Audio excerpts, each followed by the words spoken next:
One particular day, I climbed into my husband's automobile in the same way that I had gotten into it on all of the previous days.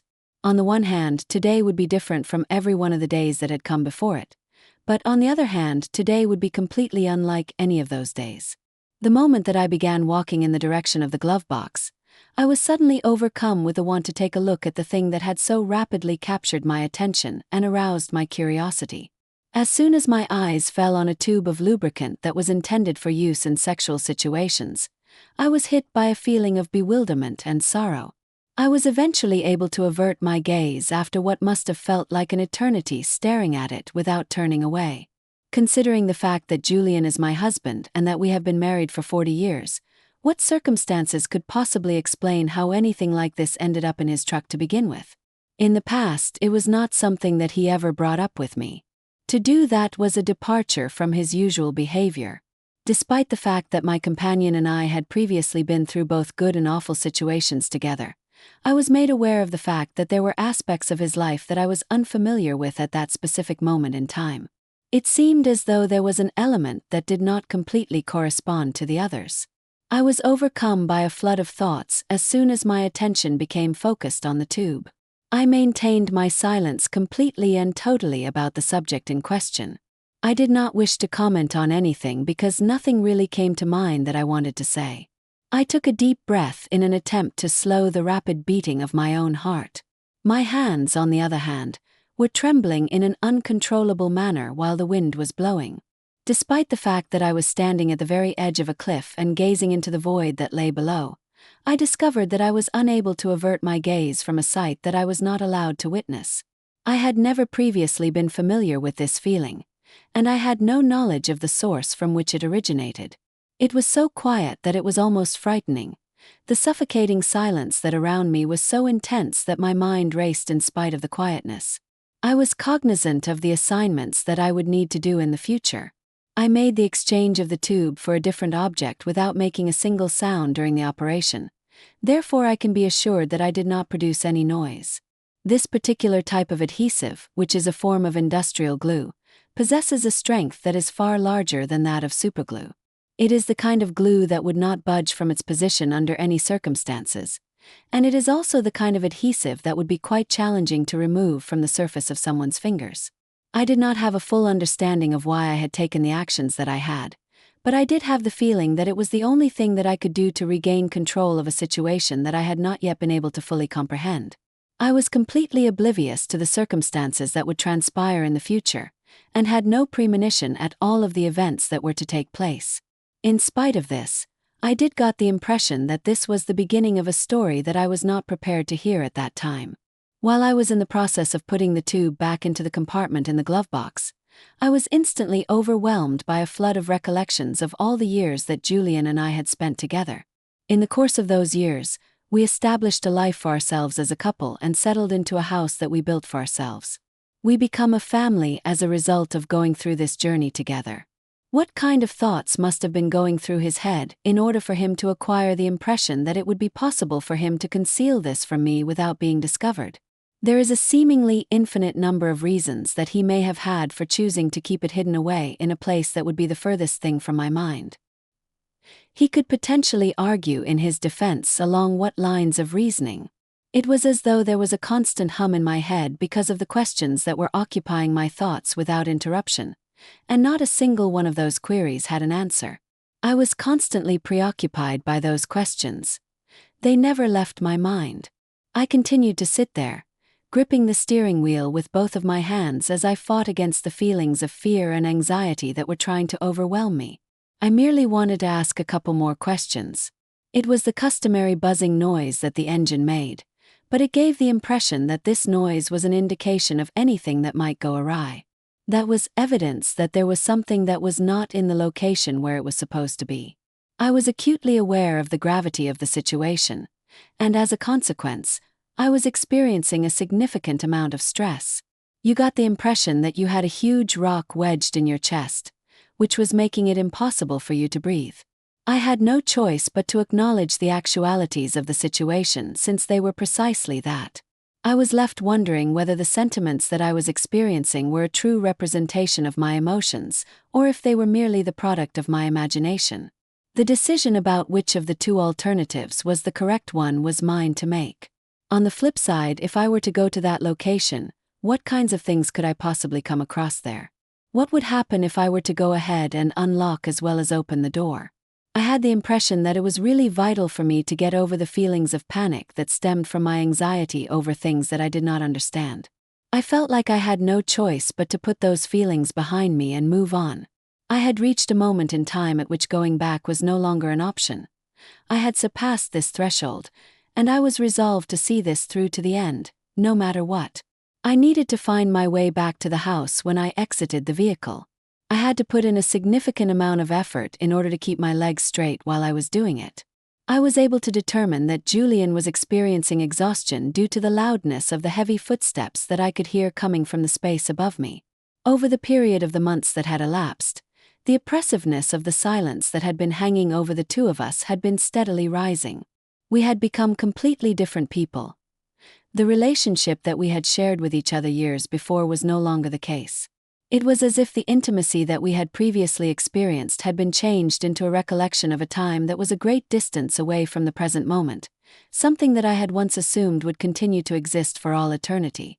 I had a strong suspicion during that time that something had been changed, and I did not completely think that there would be a point in the future when we would be able to go back to the way things had been prior to that point in time. I was attempting to convince myself that there was nothing that I should be worried about, and that the fears that I was experiencing were caused by nothing other than an excessive amount of overthinking on my part. I had the sense deep down in my heart that something was amiss, though. It had been taking up space in my thoughts for a significant period of time, and it was comparable to a fracture in the foundation of our relationship that grew larger with each passing day. Despite having put up every effort to reject the many possibilities, I was unable to escape the feeling that there was some significant issue that I had not yet dealt with. Julian was in the midst of conceptualizing the idea that there were a number of elements that he was deliberately excluding from the narrative that he was relaying to the audience. Julian made his way to the living room after he had finished his dinner later that night. This room was the one spot where he felt that he could always withdraw and seek refuge. Therefore, he routinely referred to it as his sanctuary. He believed that his business dinners, which seemed to go on for an eternity, were essential for him to maintain control over his professional life. With that being stated, he continued to feel a persistent sense of weariness after they had finished. I was no longer entirely confident in the reliability or accuracy of the statements that he was making. I remained fixated on him as he settled down into his chair. His tie was left undone, and his expression was unlike anything I had ever seen on him in the past. It seemed as though he had matured beyond his years. It seemed as though the man had been weighed down by a heavy load based on his appearance. On the other side of the coin, how would the actual nature of this turn out to be? For what reason was it that he was not able to provide me with a copy of it? Have I continued to be the person that he has the utmost faith and trust in?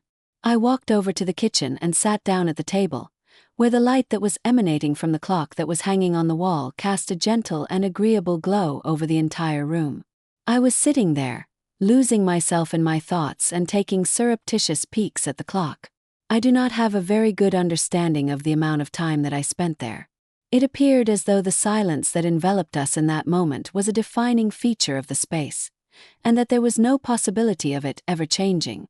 It was virtually achievable to perceive due to the fact that it placed a pressure on each and every one of us. I reached over to the telephone that was sitting on the table and quickly took a glance at the messages without giving it any consideration. It seemed as if I was working on automatic pilot. There is not a great deal of significance or value attached to anything in this situation. I was coincidentally present when that event took place, and I witnessed it. It immediately captured my attention. Nonetheless, I am not entirely certain about what is typically carried out. Julian received a notification on his mobile device claiming that an email had been delivered to his mailbox and that it was brand new. As for the matter of checking his email, he could not perceive any compelling cause that would necessitate his checking it on a frequent basis. He made a statement in which he commented on the fact that he believed that using calls was more comfortable for him than using technology was. Meanwhile, I had not yet opened a single email, and I was really excited to read it and examine the contents of the message. I kept going with the process of opening it, even though I had no knowledge of the purpose for which I was doing it. "You were incredible tonight, Father." The contents of the message were restricted to the few words that were included in it. There was nothing more that was contained within its contents. The feeling that I experienced in my gut was like it was sinking and going lower. Father, who can be considered responsible for putting him in such a difficult position? In such a discreet manner as well. I was completely incapacitated and unable to move any part of my body. My thoughts continued to speed as I kept going back to read the contents of the email over and over again. That was a mystery that no one was able to solve, nor were they able to determine what it was trying to communicate. Is it conceivable that this person is employed by the same organization that I am employed by? A business partner? Is it possible that, instead of the occurrence that was projected to take place, an alternate sequence of events unfolded? I took a brief look at the name of the individual who sent the message, but the name did not bring to mind any memories of someone I knew. The legibility of the words that were being shown on the screen was quickly and substantially diminished the moment that the terror started to gain control over the situation. I became cognizant of the fact that I did not possess the capacity to realize the importance of the stuff that I had just finished reading, despite the fact that I had put in the effort to make an attempt to comprehend it. It was as if the door had opened by itself, and before I knew it, I was standing there in front of it. I was not certain about whether or not I should follow through with it. It appeared that the lines had the power to predict events that would eventually take place at some point in the future. A brief excursion into a manner of life that I did not share with other people. How significant was this, though? Julian was keeping a secret, but the specifics of what that secret was have not been made known to the general public. The only piece of information that is definitely known for sure is that Julian was keeping a secret. The most challenging aspect was the fact that the responses seemed to be just barely on the other side of the limit that would have made them appear plausible. I found myself in a scenario that was pretty unpleasant as I waited for the moment when the truth would inevitably come to light. I theorized and waited for something to happen because I did not know what other actions I could possibly take. What secrets can be found within those doors that, up until this moment, I have never bothered to open? The moment that I walked through the entryway and opened the door, I immediately looked around the room. I was not in the least bit confident that it was actually my duty to go ahead and make my entrance by crossing the line, to convey that it was uncomfortable and personal, in the same way that receiving that message by email felt strange and personal. It was my strong impression that I had been betrayed. It felt as though the wall of trust that I had been constructing with Julian over the years had just been violently destroyed. Who was the person that was calling him his father? What things were truly going on in his life that I had no knowledge of? The questions continued to go around and around in my thoughts, like a ravenous force that was gnawing away at me. I did not have any answers. The sense of uneasiness that I was overcome with caused my suspicions that the world in which I lived was starting to break down to grow even greater and more intense. I considered Julian and me and the amount of years that we had been together for a long time. We have experienced a tremendous deal of adversity, as well as periods of happiness and delight. Additionally, we have been through events that have contributed to the development of our relationship as a couple. It seemed as though the memories that they were reminiscing about had become relics of the past. They appeared to be the memories of another person rather than the memories of the person who was actually experiencing them. It felt as though everything had been a lie, the life that we had made together and the home that we had shared. When I found out that someone I thought I knew so well had become a stranger to me, I was not at all sure of what I should do in response. As I was wandering around my home, I had the feeling that I was weighed down by an enormous burden that was getting heavier with every step that I took. Throughout the past few months, the sound of my footstep reverberating in the silence had become more and more noticeable, making it increasingly difficult to disregard. At first, I believed that Julian's perpetual exhaustion, his late-night business dinners, and his late nights were the result of the commitments that come with his line of work or the responsibilities that accompany getting older. Each one of these occurrences should have served as a warning signal to the others, alerting them to the possibility that danger was present. That being said, they were mindful of the fact that they were only one piece of a much larger puzzle, a problem that I had intentionally chosen to leave alone because of my worry about what I might discover if I were to investigate it further. While I was walking along the corridor, I was completely mesmerized by the images that were displayed on the walls. The photographs featured images of my husband, Julian, myself, our son, Daniel, and the life that we had built together. Based on the photographs, it would seem that the emotions that I was exhibiting on my face were completely authentic, and that there was no visible indication of anxiety in any way. I found myself asking how many of those smiles had been put on for show, disguising the truth from me. Unaware as I was of the truth, I failed to realize that I was spending my life in a world that was brimming with falsehoods and deceit. I was confined within this environment for a duration of time that was impossible to determine. I was imprisoned within those closed walls, and I was unable to find a way to get out of there. The part of the naive husband is one that I felt I had no choice but to perform. I shook my head in an attempt to get rid of the fog that had been clouding my thoughts. I was looking for some answers. I was unable to perceive any possibilities other than to confront him. Hence, that was the only option that I could imagine myself selecting.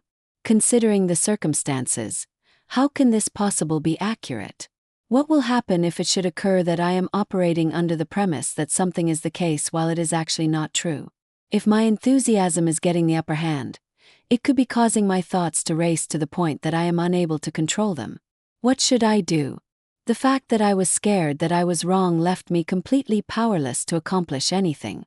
Nevertheless, being proven correct was much more terrifying than the initial fear that I had experienced.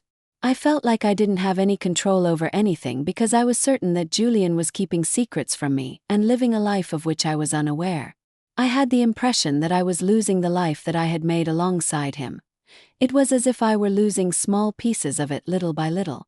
I proceeded to the chair that was located close to the kitchen table and lowered myself onto it till I was seated. I felt as though I were being crushed by the weight of everything that was happening in my life at that moment. The phone was in my possession and my hands were shaking. It was during this time that I started to browse through the messages that Julian had sent to me. Everything was going along according to the usual timetable. There were no extraordinary incidents or circumstances. I am currently in possession of a large number of emails that are considered spam, as well as a number of emails that are pertinent to my business. I have also received messages from a few pals. It was during that particular moment in time that I was only able to sense a single item, which was something that I caught sight of out of the corner of my eye. This occurred despite the fact that I was incapable of perceiving anything else. A note that he had never seen previously, which had been buried in the corner of his electronic mailbox. The very second that I clicked on it, the pounding of my heart came to a dead stop before speeding up again instantaneously. It must have been an incoming call from a number that I did not recognize because I had never seen that phone number before. The message that was sent by the contents of the letter was, "I miss you." The impact that such a simple and unambiguous message had on me took me by surprise. It felt as though I had been struck by a ton of bricks in the moment that I was reading the letter. "Let's meet up this evening." The feelings that I was experiencing began to well up within me to the point that it was impossible to ignore them, as I proceeded to go back and read the contents of the letter that I had found again and again. "Let's meet up this evening." It was basic and easy to grasp. There wasn't a single facet of it that could be construed in any way as being ambiguous. It was an issue that had implications that went far beyond only the business world. This issue was connected to situations of a personal and intimate character. The fact that this disclosure took place in broad daylight means that the individuals who were involved did not keep any secrets from one another. Julian, who was my husband at the time, was carrying on an extramarital affair with another woman. I was no longer able to ignore the truth of the scenario that presented itself in front of me. As I was seized by an overpowering wave of nausea that turned my stomach into a tight ball of agony, the ground gave way beneath my feet at the exact same moment. Under what situations would I have potentially not been aware of this specific piece of information? It is quite possible that my lack of awareness resulted in my failure to notice this, which in turn may have played a role in my inability to identify this. For as long as I can remember, I was confident in him and had entire faith in him. I still have complete faith in him to this day. Everything has been changed in some kind at this juncture in time. I had constructed a lifestyle based on deception that revolved on Julian, and I had been living that lie for my own selfish benefit. I was oblivious to the events that were unfolding around me in my local vicinity for a significant stretch of time. To put it another way, I was not aware of any of those incidents. The degree of dishonesty that was exhibited in this situation is not something that could ever be seen as acceptable under any circumstances. I was in the process of trying to make peace with the fact that I had just gained some new knowledge, and as a consequence of this, my thoughts began to spiral out of control. The truth of the situation overwhelmed me, and I felt like I was being smothered by it. I also had the impression that the distance between me and the walls was steadily shrinking little by little. I was unable to perceive any possibilities other than to confront him. Hence, that was the only option that I could imagine myself selecting. While giving the false impression that everything was going perfectly, I waited for him to return to the house, but I could not stay in this place any longer. I was looking for some answers. I had to find out who this woman was, determine what her relationship was with him, and figure out why he had been hiding this from me for such a long period of time. As I reached for my coat and frantically worked to latch the buttons, my hands were shaking. I no longer had the ability to stay in this particular location. I am no longer capable of keeping up the front.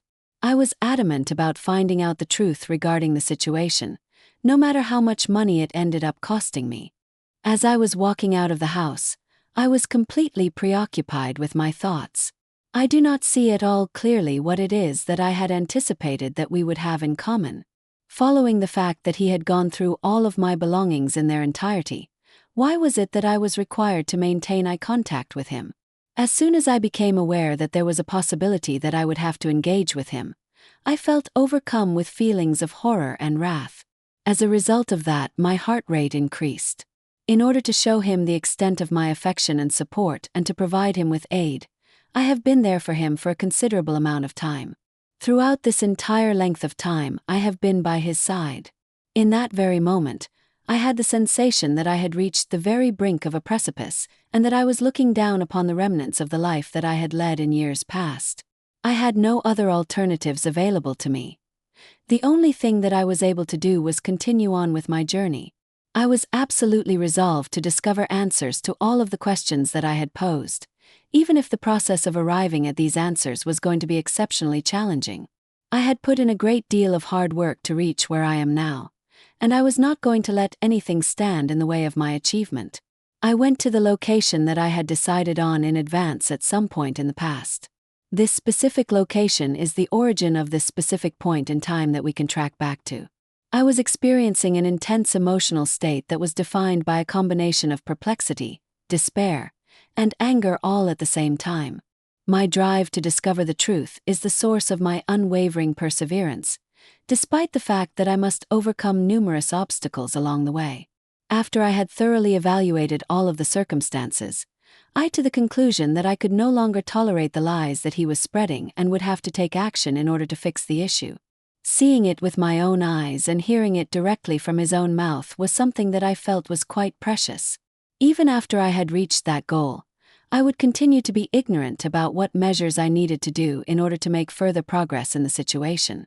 As soon as I came to a stop in front of a building that did not exhibit any ostentatious characteristics, I was hit by a tremendous feeling of terror. At that moment, my heart was beating in my chest with the intensity of a drum. In the end, this was the sequence of events that actually unfolded. I had been feeling a sense of anxiety about this specific moment, but there was nothing that I could do at this point to turn back the clock. As soon as I got out of the vehicle, I started making my way toward the entrance. I cautiously moved my legs behind me since they had the feeling of being turned into stone. My heart rate increased somewhat, and my adrenaline levels began to climb as soon as I approached closer to it. I was certain that there was nothing else I could do other than pass through that door. This was true even though I had no way of knowing what I would find on the other side of it.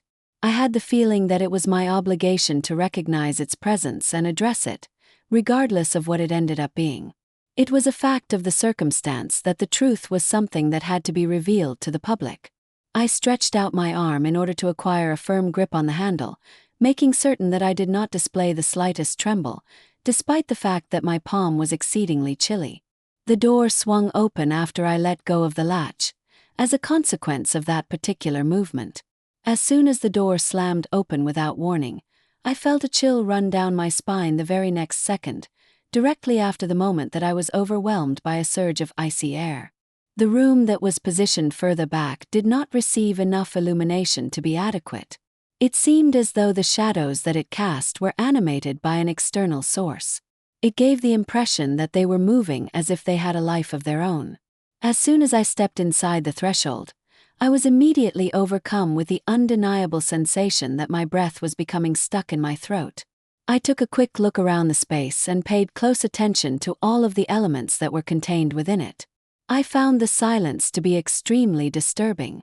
I had not abandoned my hope that I might at some point come across something that would give me a greater understanding of the events that were linked with this calamity.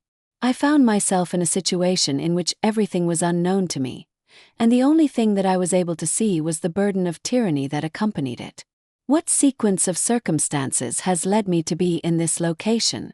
While I was scrolling through the choices that were accessible to me, I still had faith in myself that I would finally stumble upon what I was looking for. After that moment, I became aware of the fact that a soft sound was emerging from a place that was farther into the depths of the cave, and my attention was pulled to that spot. The sounds that were being perceived could have been whispers, but it was impossible to determine this with certainty due to the fact that the surroundings was quite silent. Despite the fact that it was challenging to discern the intricacies of the object because of the inadequate illumination, there was no doubt regarding its identity. Julian was the individual who was delivering a speech at that specific point in time. It felt as though I had been struck by an object, and as a result, I was unable to move at all. I could feel my heart rate increasing in my chest. He was present at this place. He was discovered in the compartment that is located in this area. It is also the spot where he was successfully pinpointed. I was unaware of what the next step was that I was required to take. I had the impression that I was progressing through molasses at a snail's pace. It felt as though each step I took was dragging my legs down as if they were weighted with lead. As I advanced, I took laborious measures to make certain that I did not produce any noise, moving forward with great care and deliberation. I was cognizant of the things that I did whenever I took a step ahead. I took a big breath and looked around the room as soon as I arrived at the corner of it. Eventually, they made it to where they were going after a long time. The name Julian can be used for a lady as well as a male. It is another name that can be given to a woman when it is used in connection with the name Allison, which is a name that is also frequently given to females. They were squeezed together on the couch in such a way that the circumstances were uncomfortable, and they were occupying 2 of the 3 available seats. I was married to the woman's child, who happened to be her son. Even though I was incapable of seeing their faces, I did not receive the feeling that it was something that I needed to do, nor was it vital for me to do. All they had to do was remember that they were sitting in a posture that caused them to lean in toward one another, whisper and chuckle softly, and they would feel content. I was overcome by an enormous flood of betrayal that came crashing down on me with the might of a tidal wave. It was freezing and cruel, and its might was so intense that it felt as though there was no possible way that I could ever conquer it. As soon as I became aware of the situation, I took a step back in shock. It appeared as though I had been struck a substantial and legitimate blow. I was leaning against the wall with the objective of stabilizing myself, and in doing so, my body was being pressed up against the wall. I was unable to catch my breath since my breaths were coming out in feeble gasps. A great deal of time has passed since I became cognizant of the fact that this was the case. On the other hand, when I witnessed it with my own eyes, in other words, when I saw it for myself, I had an experience that was completely different from what I had anticipated. Being confronted with the worst possible situation is an emotion that is entirely distinct from the simple anticipation that it will take place. Since my views have been swirling around in my head all the time, I have found it difficult to understand the opinions that have been presented to me. Everything that I regarded to be precious in life, My whole existence, my family, my life itself, was all amalgamated into one single moment during that precise instance in time. What conceivable reasons might they have had to treat me in such a way? How much significance should be attributed to the act of committing treason against one's own country? I am not someone who cries for no cause at all or without thinking about it first. Due to the fact that I am an individual who is strong, possesses a significant amount of stamina, and has the capability to keep going no matter what the situation is, I have always been someone who takes a great deal of pride in oneself. The shards of my heart fell to the earth one after the other as I looked on in the moment that two people, who were more precious to me than anything else in the entire world, the only thing that I thought I was capable of doing was screaming and rushing over to them with the intention of ripping them to shreds. However, my body was unable to move in any manner. I found out that I did not have the ability to move, and I was stuck in a moment that gave the sense that it was dragging on for what seemed like an eternity. I am curious as to what could have caused me to be wrong in my prognosis for this particular outcome. With regard to my ability to comprehend, what circumstances can potentially have contributed to the inadequacy on my part that has been previously mentioned? After then, Julian emitted a quiet, muted chuckle. The feeling I was experiencing was similar to having a sword driven into my abdomen and then being twisted. He contributed his laughter so that she could take pleasure in it. I treated the woman as if she were a part of my own family, welcomed her into my home, and offered her with hospitality. I was having a wonderful time making jokes with the woman who would later become my daughter-in-law. I was excluded from all of those activities, including the exchange of jokes and secrets and the laughter that accompanied them. It was a truly dreadful experience, brought about by the feeling of the weight of everything combined. There was a period in my life when I was scared that I might black out and lose consciousness. I was feeling lightheaded and dizzy. I extended my arm with the intention of grabbing hold of the wall's edge in order to prevent myself from falling over and to restore my balance. I was looking for something that would be able to provide assistance to me. The pain and the betrayal were so profound that he was unable to cope with either of them due to the fact that they were intertwined. I was overcome with the sensation that I was being smothered or crushed. I found out that I didn't have the power to take in or breathe out air. I was hiding in the darkness, unseen, when all of a sudden I became cognizant of everything that was taking place in my immediate vicinity. This particular situation served as evidence that Julian had participated, and it was just one example out of a large number of examples. This instance did not stand alone as an example of this type of behavior demonstrated by Allison. The information that I was provided with is this. I was getting closer to accomplishing the objective I had set for myself. I put in a lot of effort to turn this dream into a reality. That is the subject that was addressed at this location.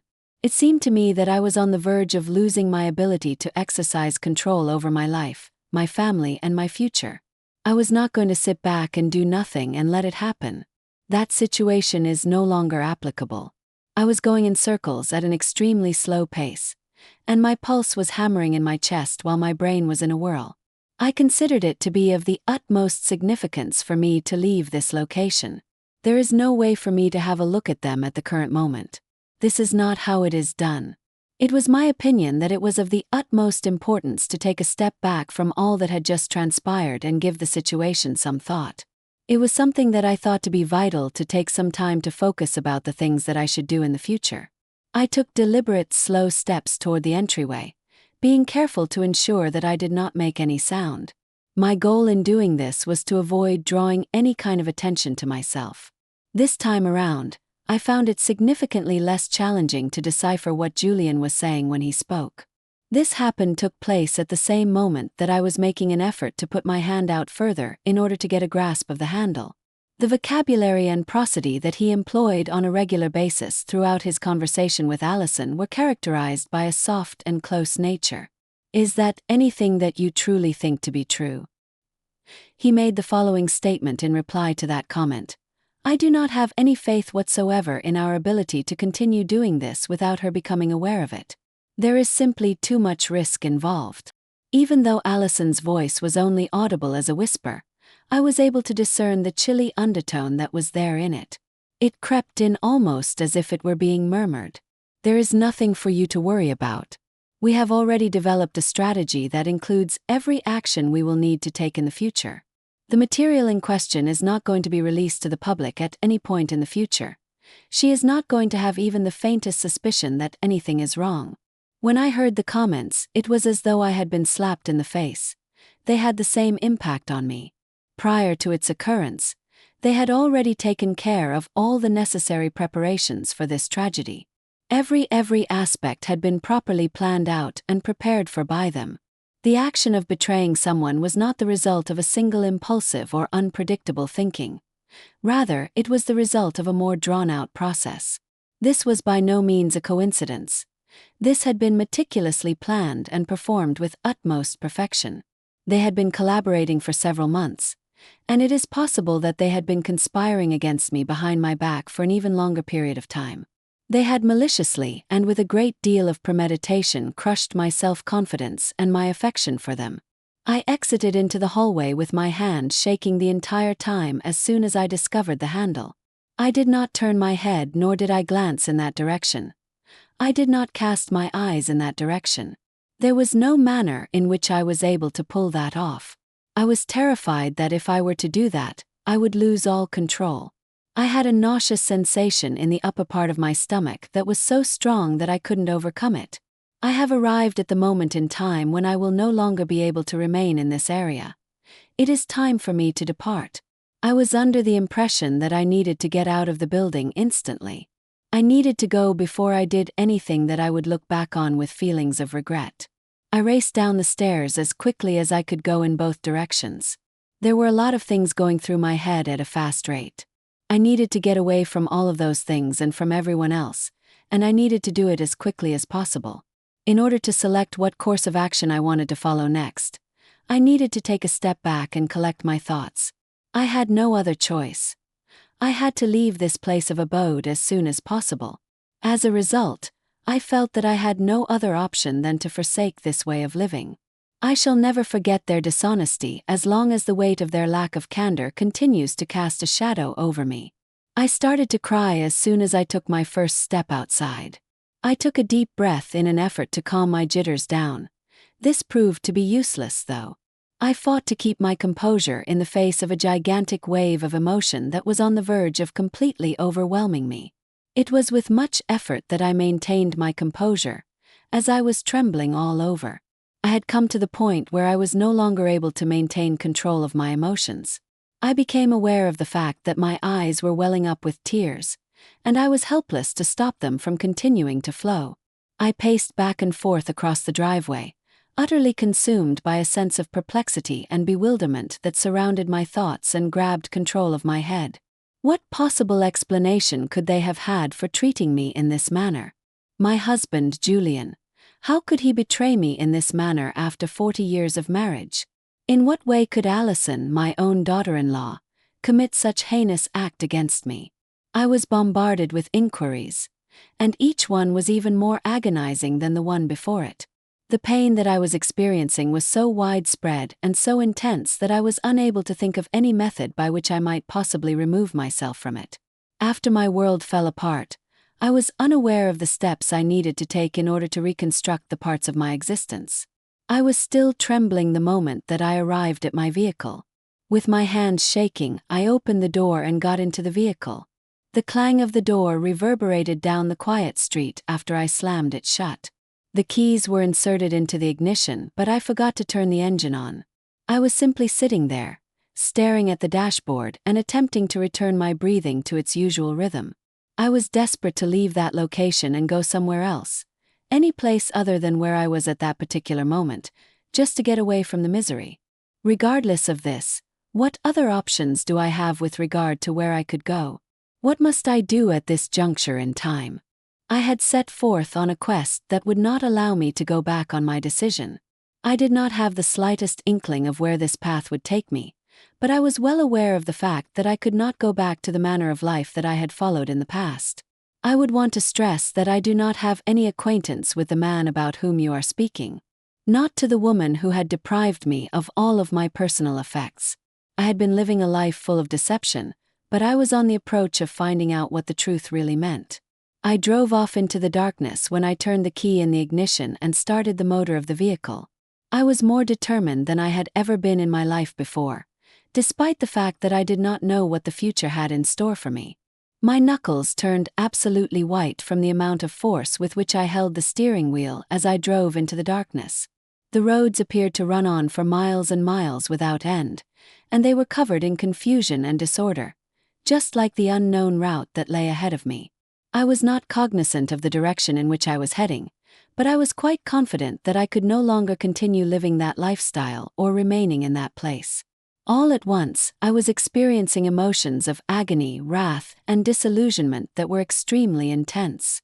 Whenever I closed my eyes, I could see Julian and Allison grinning and sharing secrets with each other in my mind's eye. Their faces were positioned so closely together that the sight was so unpleasant that it made my stomach turn around. As I was driving, I was unable to prevent myself from thinking about them, and their image was etched into my head for every single mile of the trip. Breathing presented quite a struggle. It is difficult for some people to engage in critical thinking. For a significant portion of my life, I have placed my trust in him and in them. All of that trust was established based on a future that, at this point in time, seems as if it is the plot of a work of fiction. What type of woman failed to notice any of those things? To have granted them the authority to bring about my own annihilation from within my very self. I was at some point motivated to exit the road and make my way to a small diner that I had noticed due to the fact that the neon sign was glittering in the distance. It was the only location I could think of where I could get myself to come to a halt. The relentless glare of the street lamp cast a ghastly light over the unoccupied parking lot, but my automobile sat there, engine still running. As I sat there staring blankly at the cafe, the sound of the motor ticking in the quiet of the night echoed in my ears.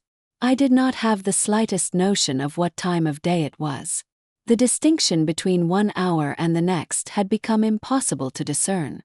In the end, however, I came to the understanding that I no longer possessed the ability to continue driving. I was presented with a decision that I had to make. I had no say in the situation, and as a result, I was obliged to deal with the consequences of the things that I had learned.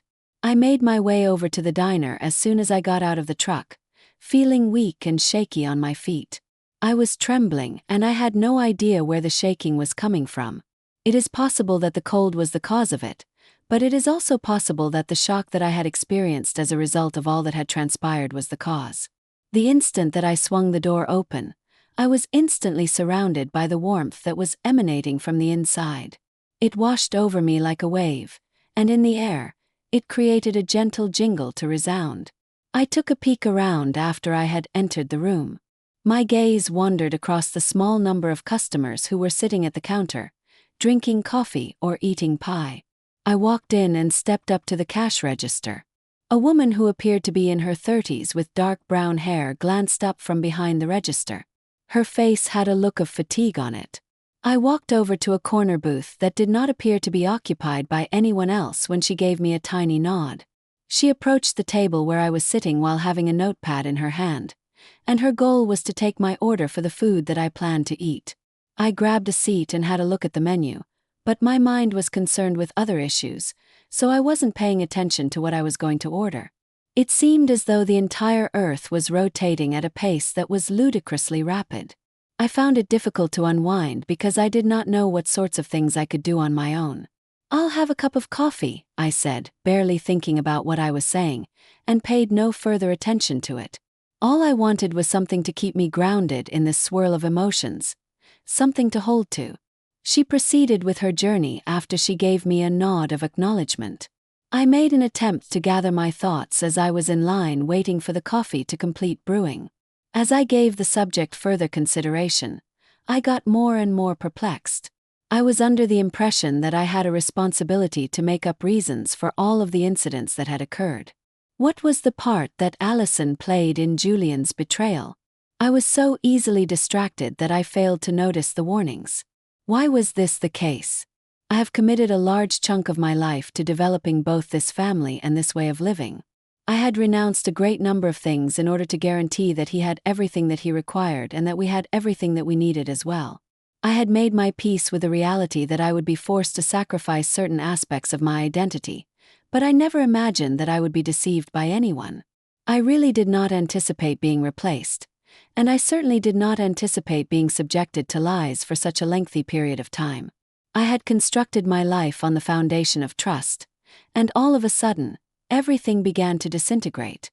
The server put the cup down in front of me and then continued on to bring me my coffee. The coffee's acridness dissipated the shroud that had been hanging over my thoughts as soon as I took a drink.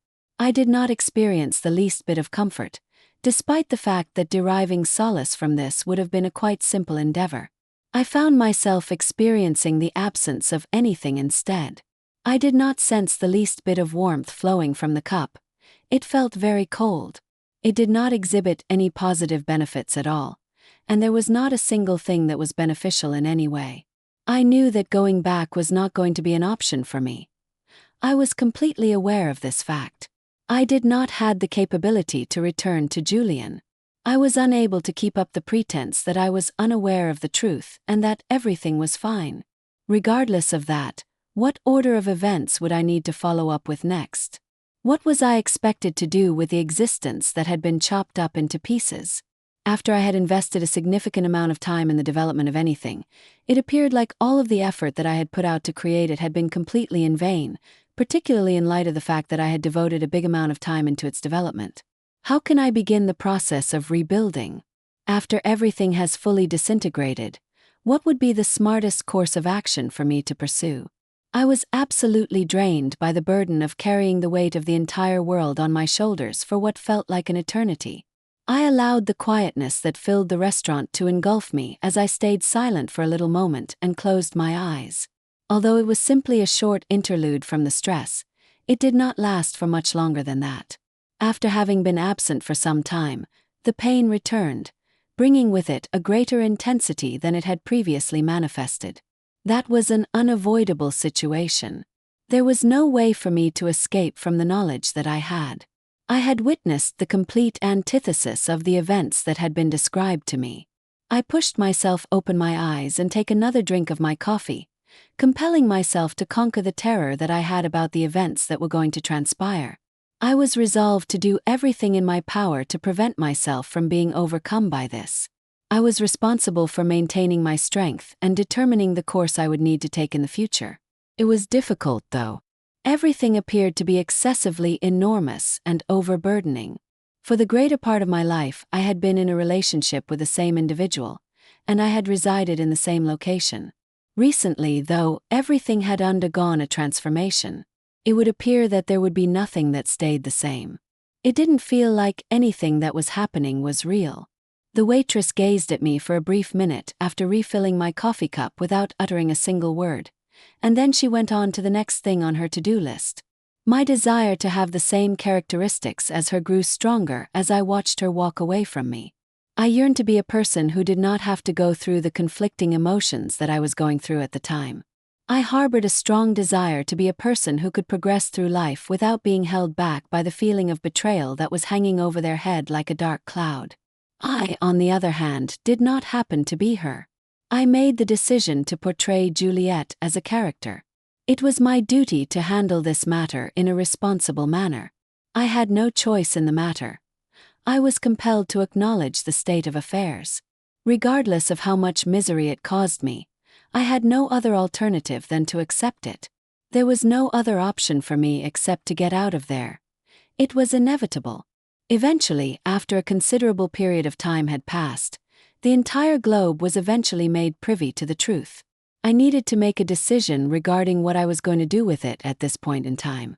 I was resolved to keep my composure and not be overpowered by feelings of panic, despite the fact that I did not have any knowledge of the trail that was ahead of me. In the past, I was in possession of strength. Starting with nothing, I constructed a life for myself from the ground up. This time I was required to start the process of rebuilding everything from the very beginning again, but this time I had to make sure that I did it step by step. It would not come naturally. A considerable amount of time would be required. I, on the other hand, was not going to let Julian and Allison gain the upper hand on me.